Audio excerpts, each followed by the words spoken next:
মাঠের জাদুকর Neymar junior গোল করে দল জেতানোর পর এবার জড়িয়ে পড়লেন এক ভয়ঙ্কর মাঠের বাইরে বিতর্কে। প্রতিপক্ষ দলকে বাদ পড়েছে বলে উপহাস করার জেরে স্টেডিয়ামের করিডোরে ঘটে গেল তুলকালাম কাণ্ড। খোদ প্রতিপক্ষ ক্লাবের সভাপতি মুখ থেকে নেইমারকে শুনতে হলো বদমাশ গালির মতো অপমানজনক শব্দ। ঠিক কি ঘটেছিল ম্যাচের পর সমস্ত চাঞ্চল্যকর তথ্য জানতে ভিডিওটি শেষ পর্যন্ত দেখুন। ব্রাজিলিয়ান ফুটবলে উত্তেজনার কমতি কখনো থাকে না, তবে কোপা দো ব্রাজিলের কোয়ার্টার ফাইনাল নিশ্চিত করার আনন্দে রেশ কাটতে না কাটতেই এক অভাবনীয় বিতর্কে জড়িয়ে পড়েছে সান্তোসের তারকা ফরোয়ার্ড নেইমার। সম্প্রতি মাঙ্গেইরাও স্টেডিয়ামে রোমেরো 1-0 গোলে হারিয়ে শেষ 8 নিশ্চিত করার পর ড্রেসিং রুমে ফিরে যাওয়ার পথেই বাধে বিপত্তি। সাংবাদিক ব্রেনো রাইভাল ধারণ করা একটি ভিডিওতে দেখা যায় বেশ শেষ বাঁশি বাজার পরপরই রেমো ক্লাবের প্রতিনিধি দল ও কর্মকর্তাদের সঙ্গে তুমুল তর্কে জড়িয়ে পড়ে নেইমার। পুরো ম্যাচ জুড়েই রেমেরো সমর্থকরা নেইমারকে লক্ষ্য করে লাগাতার দুয়োধ্বনি ও বিদ্রুপ করে গেছেন। এমনকি ম্যাচ শুরুর আগে বেঞ্চে বসে থাকা অবস্থায় এবং দ্বিতীয়ার্ধে মাঠে নামার পরও তাকে শান্ত থাকতে দেওয়া হয়নি। কিন্তু এত কিছুর পরও মাঠের খেলায় ঠিকই নিজের ম্যাজিক দেখিয়েছে নেইমার। তার নিকট পাস থেকে গোল করেই রনি রস্তিকো সান্তোসকে এনে দেন কাঙ্ক্ষিত জয়। কিন্তু ম্যাচ শেষের পর আসল নাটক শুরু করে করিডোরে। স্থানীয় সংবাদ মাধ্যমের দাবি, কোয়ার্টার ফাইনালে ওঠার উচ্ছ্বাসে নেইমার যেভাবে উল্লাস করেছিলেন তা প্রতিপক্ষ রেমোর সমর্থক ও কর্মকর্তাদের কাছে চরম উস্কানি হিসাবে মনে হয়।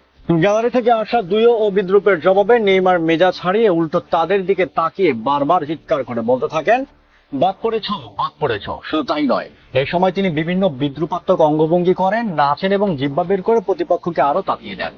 ভিডিওতে দেখা যায় সান্তোসের আরেক তারকা গাভি গোলো তখন সেখানে উপস্থিত ছিলেন এবং দূর থেকে পুরো ঘটনাটি দেখে তিনি চরম বিস্ময় প্রকাশ করেন।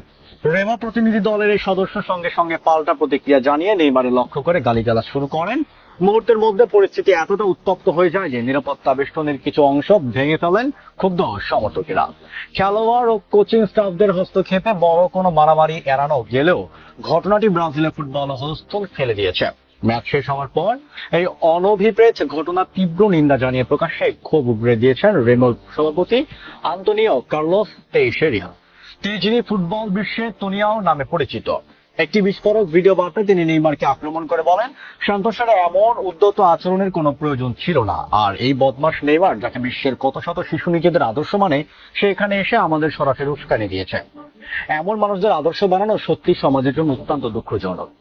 একজন ক্লাব সভাপতির মুখ থেকে বিশ্বের অন্যতম সেরা ফুটবলারকে নিয়ে এমন করা অপমানজনক মন্তব্যে ক্রীড়াঙ্গনে এক নতুন বিতর্কের জন্ম দিয়েছে।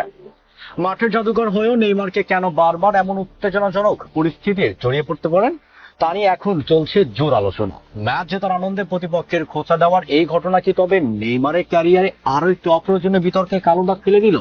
বন্ধুরা, জয়ের পর প্রতিপক্ষকে বাদ পড়েছে বলে নেইমারের এই খোঁচা দেওয়া এবং সভাপতির পক্ষ থেকে তাকে বদমাশ বলা, এই পুরো ঘটনাটিকে আপনি কিভাবে মূল্যায়ন করবেন? নেইমারের এই আচরণ কি আপনার কাছে যৌক্তিক মনে হয়? আপনার মূল্যবান মতামত কমেন্টে জানান। ভিডিওটি ভালো লাগলে লাইক ও শেয়ার করুন। ফুটবলের সমস্ত চাঞ্চল্যকর তথ্য জানতে ভিডিওটি শেয়ার করে পেজটি ফলো করে চ্যানেলটি সাবস্ক্রাইব করে রাখুন। দেখা হচ্ছে পরের ভিডিওতে। ধন্যবাদ।